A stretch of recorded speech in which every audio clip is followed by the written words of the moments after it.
depuis la première saison, et que je trouve franchement que c'est l'un des plus beaux programmes. Et si une seule photo volée, un détail minuscule à peine visible, suffisait à faire exploser la vie privée qu'un homme avait passé plus de 10 ans à protéger? Ce qui arrive à Cyril Ferraud aujourd'hui dépasse toutes les rumeurs, toutes les suppositions, toutes les histoires inventées autour de lui. Car derrière son sourire lumineux se cache une vérité que personne n'aurait osé imaginer. Une vérité si fragile, si bouleversante, qu'elle pourrait à la fois briser une carrière et révéler l'amour le plus secret, le plus interdit, le plus précieux de sa vie. Préparez-vous, car ce que vous allez découvrir maintenant ne ressemble à rien de ce que vous pensiez savoir sur lui. Et chaque mot que vous entendrez pourrait bien changer votre regard à jamais. Au moment où la photo a commencé à circuler, Cyril a senti quelque chose se fissurer en lui, comme si l'univers qu'il avait soigneusement construit se retrouvait soudain menacé par un simple geste capturé au hasard. Cette image, floue, presque banale, montrait pourtant trop. La proximité, la douceur silencieuse, cette alliance discrète sur la main d'une femme que personne ne connaissait et que lui aurait voulu préserver coûte que coûte. Les forums s'enflammèrent, les réseaux sociaux se mirent à disséquer chaque pixel. Chacun y allait de sa théorie, et plus les heures passaient, plus le scandale prenait de l'ampleur. Mais ce que personne ne savait, c'est que derrière ce tumulte extérieur se jouait un drame bien plus intime, une lutte invisible que Cyril menait depuis des mois, une lutte pour protéger la seule personne qui avait réussi à briser la muraille émotionnelle qu'il avait érigée autour de lui. Car elle n'était pas une star, ni une collègue, ni une figure que l'on peut trouver sur Google. Elle s'appelait Élise, une psychologue discrète, presque effacée, qui travaillait loin des plateaux télé, loin du bruit du monde, loin de tout ce qu'implique la notoriété. Leur rencontre n'avait rien d'un conte glamour. Un simple colloque, une conversation anodine, et pourtant, dès le premier regard, Cyril avait compris qu'il se passait quelque chose de différent, quelque chose qu'il n'avait pas ressenti depuis des années. Elle ne riait pas trop fort, ne parlait pas pour plaire, ne cherchait ni admiration ni exposition. Elle l'écoutait, vraiment. Et c'était peut-être la première fois depuis longtemps que quelqu'un le voyait autrement qu'à travers le prisme de la célébrité. Peu à peu, une relation fragile naquit entre eux. D'abord faite de silences apaisants, de promenades discrètes, de confidences échangées à voix basse, puis de gestes plus tendres, plus assumés, mais toujours loin des regards. Cyril avait peur d'y croire, peur de s'attacher, peur qu'on lui arrache encore ce qu'il venait à peine de retrouver. Alors il avait choisi le secret, un secret lourd mais nécessaire. Mais voilà, le secret a un prix. Le jour où les paparazzis capturèrent la fameuse photo, Élise perdit son sourire. Elle n'avait jamais voulu devenir un sujet de conversation publique. Elle craignait ce monde qu'elle n'avait jamais fréquenté. Elle craignait surtout d'être la cause de la chute de Cyril. Et dans son regard, cette peur se transformait peu à peu en distance. Elle parlait moins. Elle s'éloignait sans le dire. Elle se fermait. C'est là que le véritable combat commença pour Cyril. Pas un combat contre la presse ni contre les rumeurs, mais un combat contre l'effritement silencieux d'un amour qu'il croyait enfin durable. Il tenta de la rassurer et de lui dire que tout s'apaiserait, que ce n'était qu'un mauvais moment à passer. Mais Élise lui répondit une phrase qui lui transperça le cœur. « Je ne veux pas devenir une ombre dans ta vie à cause de quelque chose que je n'ai jamais choisi. » Cette phrase résonna en lui comme un ultimatum, une alarme, un avertissement. Et pour la première fois depuis des années, il sentit la panique authentique, celle qui ne vient pas des caméras, mais de la peur de perdre quelqu'un qui compte vraiment. Les jours suivants furent un véritable labyrinthe émotionnel. Les réseaux continuèrent de parler, les journaux commencèrent à spéculer, et Élise se refermait de plus en plus. Cyril comprit alors que le silence n'était plus une protection, mais une menace. Ce secret qui avait servi d'armure devenait maintenant une barrière entre eux. Une nuit, incapable de dormir, Cyril repensa à tout. Leur rencontre, leur rire, ce qu'elle lui avait apporté, ce qu'il avait détruit sans le vouloir. Et c'est cette nuit-là qu'une décision brutale s'imposa à lui, une décision qu'il avait toujours refusée jusqu'alors. Tout dire. Révéler la vérité, briser le silence pour la sauver, elle, pour sauver leur amour. Au petit matin, il regarda Élise dormir, fragile, fatiguée par le tumulte extérieur. Il sut qu'il n'avait plus le choix. Il devait affronter le monde pour la protéger. Il devait enfin prendre la parole, non pas comme animateur télé, mais comme homme. Et ce jour-là, alors que le soleil se levait lentement derrière les rideaux, Cyril fit la promesse la plus importante de sa vie.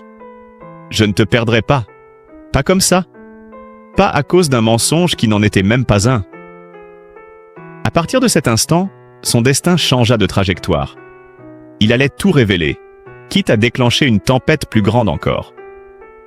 Car mieux valait affronter la tempête que regarder l'amour de sa vie s'éteindre en silence.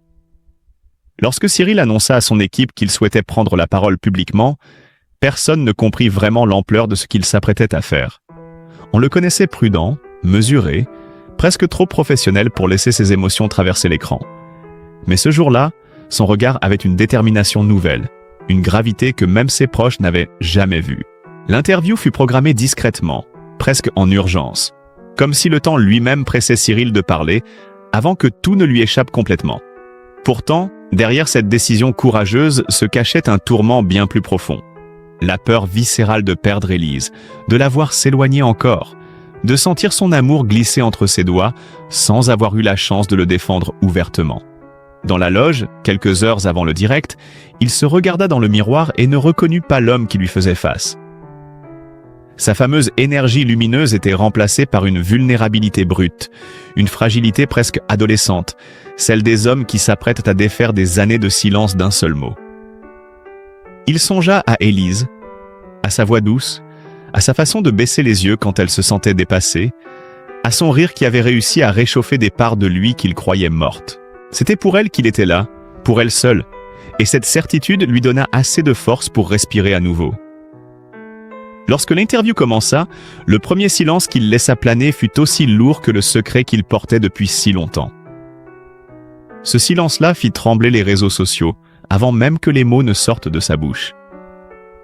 Mais au moment où il prononça la phrase « Je suis marié depuis longtemps », quelque chose se brisa et se libéra en même temps.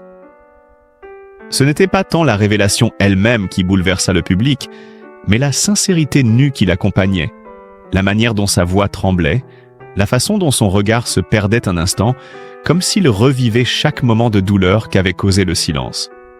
À des kilomètres de là, Élise regardait l'émission, seule dans leur salon. Elle avait refusé de venir en studio. Elle avait même tenté de l'empêcher d'y aller. Mais à présent, devant l'écran, elle comprenait que Cyril ne parlait pas pour se justifier aux yeux du monde. Il parlait pour la protéger, pour lui rendre sa dignité, pour reprendre le contrôle d'une histoire que les autres commençaient à déformer. À mesure que les mots de Cyril se déroulaient, Élise sentit des émotions contradictoires la traverser. De la peur, bien sûr, car rien ne serait plus comme avant. De la colère, un peu, parce qu'elle n'avait jamais voulu devenir un sujet public. Mais surtout, et contre toute attente, une profonde gratitude. Pour la première fois, elle voyait l'ampleur de l'amour que Cyril lui portait. Un amour prêt à affronter les projecteurs, les critiques, les jugements. Un amour prêt à perdre pour mieux garder. Lorsque l'émission se termina, les réactions explosèrent dans tout le pays. Certains saluèrent le courage de Cyril, d'autres se montrèrent sceptiques. Mais la majorité ressentit cette vague rare d'empathie collective qui ne naît que devant les moments de vérité absolue. Pourtant, Cyril n'eut pas le temps de savourer ce soulagement. À peine les caméras éteintes, une angoisse nouvelle s'empara de lui. Comment Élise avait-elle réagi? S'était-elle sentie trahie? Soutenue? Exposée? Il sauta dans une voiture, ferma les yeux tout le trajet, son cœur battant comme un tambour. Lorsqu'il poussa la porte de leur maison, il la trouva immobile, debout près de la fenêtre, comme figée entre deux respirations. Le silence qui s'installa entre eux était si dense qu'il aurait pu se briser en éclats. Il s'approcha lentement, craignant le pire, jusqu'à ce qu'Élise tourne enfin la tête vers lui. Ses yeux étaient de rouge, mais pas de colère. Pas de reproche. Juste une émotion profonde qu'il ne sut d'abord pas nommer. Elle murmura simplement « Tu n'aurais pas dû, mais tu l'as fait pour moi. » Et dans cette phrase fragile se trouvait toute la complexité de leur histoire.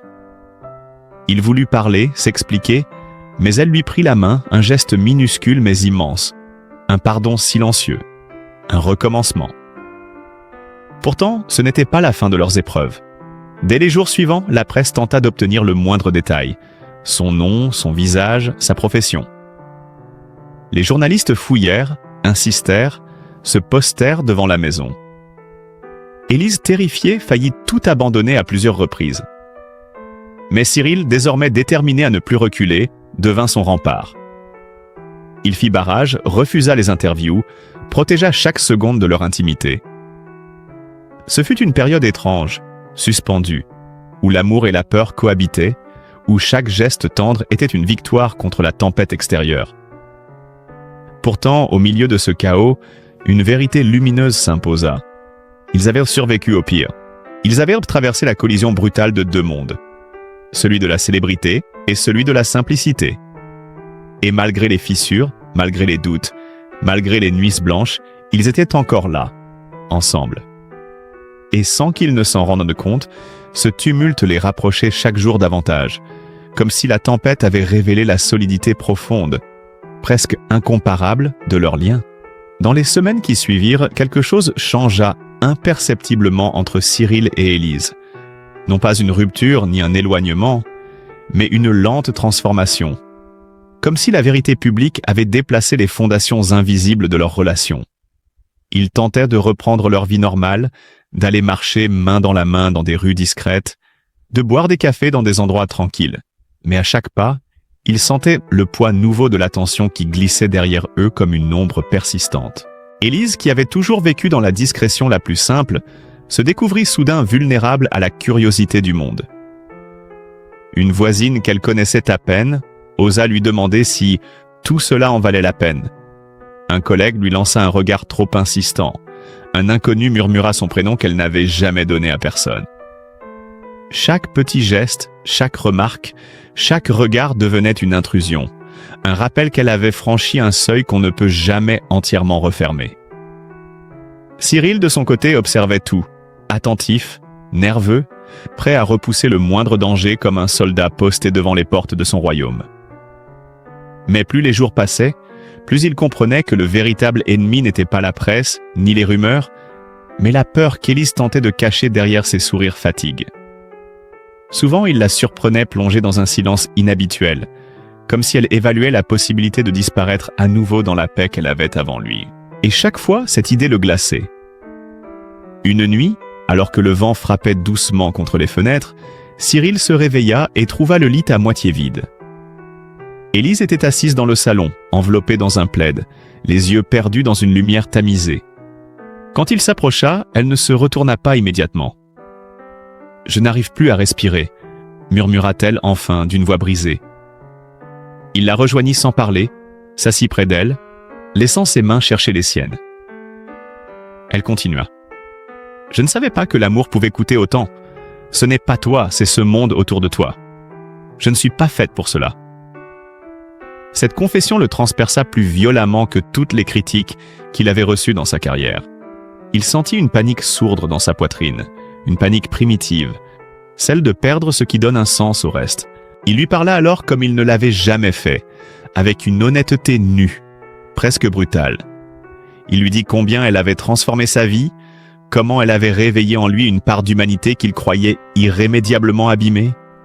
Comment son rire avait réussi à guérir des blessures que même le succès n'avait jamais refermées. Élise l'écouta en silence, les yeux brillants, et pour la première fois depuis longtemps, elle posa sa tête contre son épaule, comme une reddition douce à tout ce qu'elle ressentait encore mais qu'elle n'osait plus admettre. Pourtant, au-delà de cette tendresse retrouvée, une question continuait de hanter Cyril. Comment leur amour pouvait-il survivre si seulement deux mondes s'entrechoquaient sans cesse ? Il ne pouvait pas la faire entrer dans la lumière, elle n'y survivrait pas. Il ne pouvait pas renoncer à sa carrière, elle ne le permettrait jamais. Il devait trouver une autre voie, une solution imprévue, presque impossible, mais qui respecterait à la fois sa nature à lui et la sienne. C'est alors qu'une idée germa en lui, d'abord comme une intuition vague, puis comme une évidence lumineuse. Une idée qui ne ressemblait ni à une fuite, ni à un compromis, mais à un véritable engagement. créer un espace commun où leur amour pourrait exister sans être exposé. Un espace où ils pourraient enfin respirer sans détruire la paix d'Élise. Il passa plusieurs jours à réfléchir, à imaginer, à calculer, sans lui en parler. Élise le regardait faire, intriguée, un peu inquiète, sentant qu'un mouvement intérieur se préparait en lui. Puis un soir, il l'invita à monter dans la voiture. Ils roulèrent longtemps, sans musique, sans parler, dans une campagne silencieuse où les maisons se faisaient rares et les étoiles plus nombreuses. Lorsqu'ils s'arrêtèrent enfin devant une petite maison en pierre adossée à un champ de chêne, Élise le regarda, perdue. Cyril sourit doucement, un sourire qu'elle n'avait pas vu depuis des mois. « C'est ici, dit-il simplement.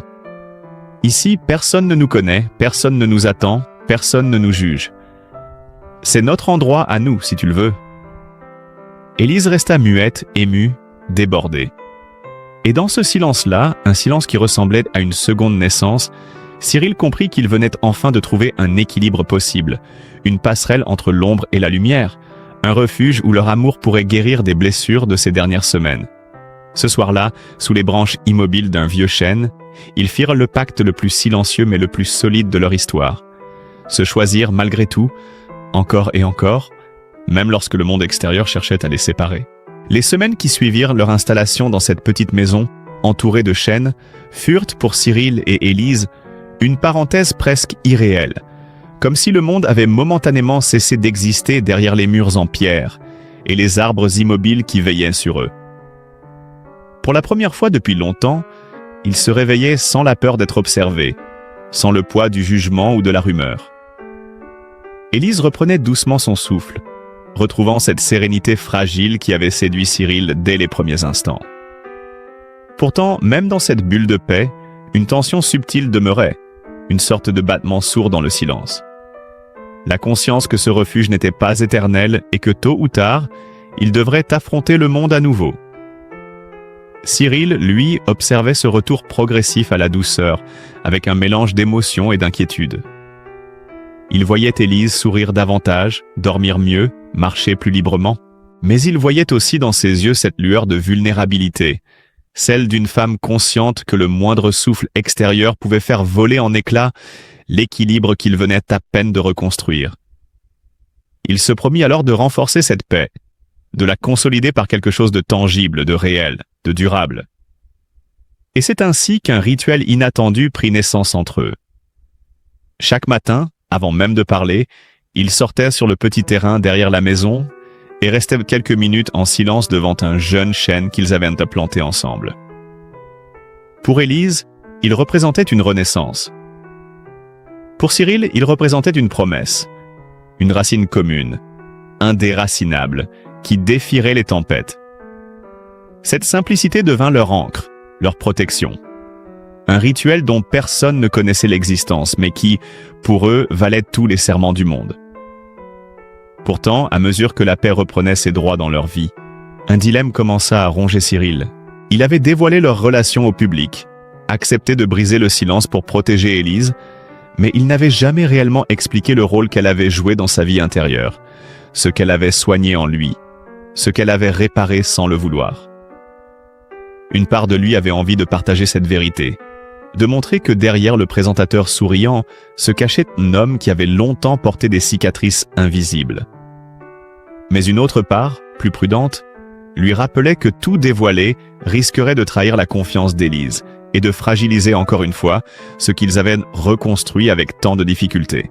Un soir, alors qu'ils étaient assis sur le petit canapé devant la cheminée, Cyril lui parla d'un projet qui lui trottait dans la tête depuis des jours. « J'aimerais écrire », dit-il en fixant les flammes. Élise le regarda d'abord sans comprendre. « Écrire quoi ?»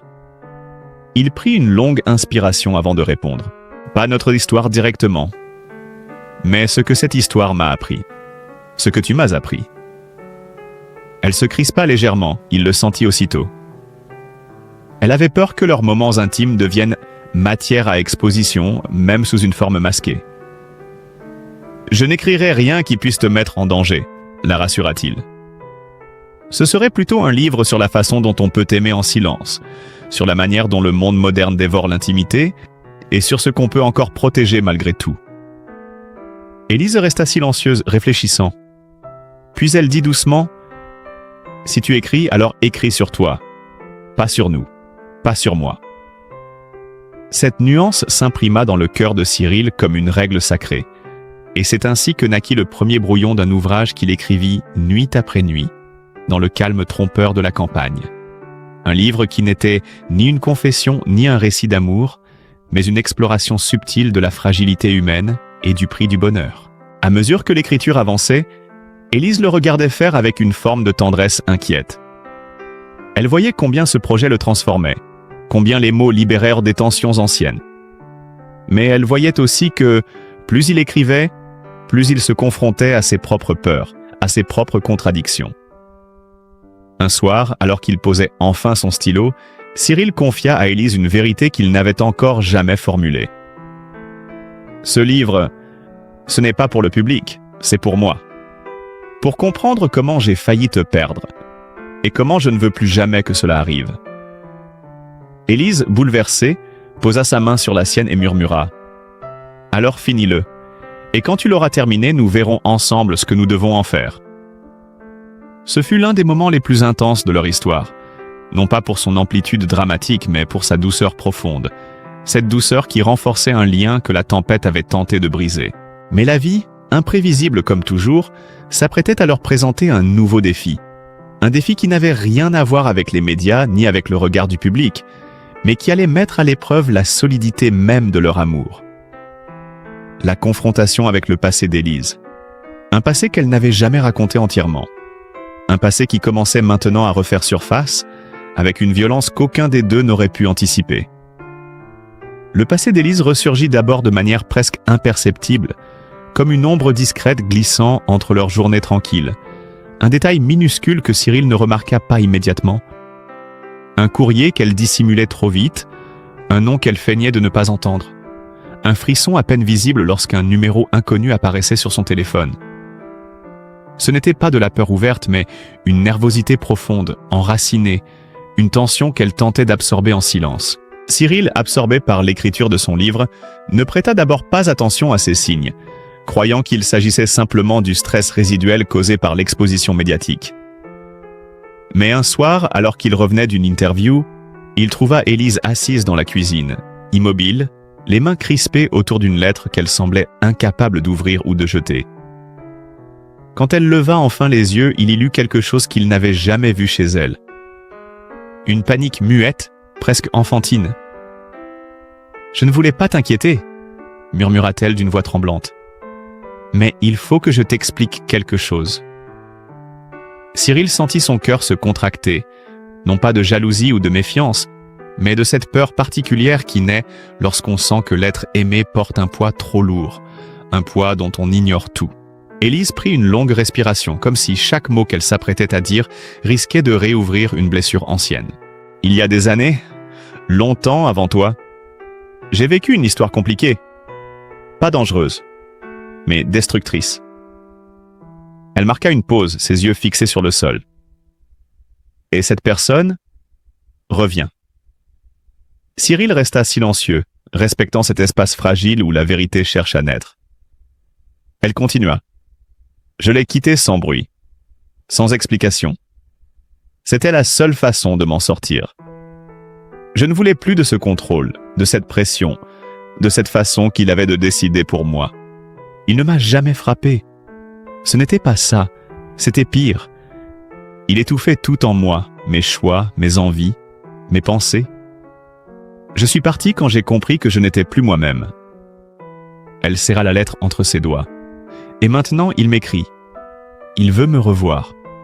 Il dit que je lui dois des explications. » Le cœur de Cyril se serra, non pas sous l'effet d'une jalousie irrationnelle, mais face à l'idée insupportable qu'Élise avait dû survivre à une relation qui la consumait peu à peu. Il sentit une colère sourde monter en lui, une rage protectrice qu'il n'avait jamais éprouvée avec une telle intensité. Mais il savait aussi qu'il ne devait pas répondre par la violence. Ce n'était pas son rôle. Ce n'était pas ce dont elle avait besoin. « Qu'est-ce que tu veux faire ?» demanda-t-il doucement. Élise haussa les épaules, main perdue. « J'avais construit ma paix, et j'ai peur qu'il la détruise. je ne veux pas que tu entres dans cette histoire. Je ne veux pas que tu sois entraîné là-dedans.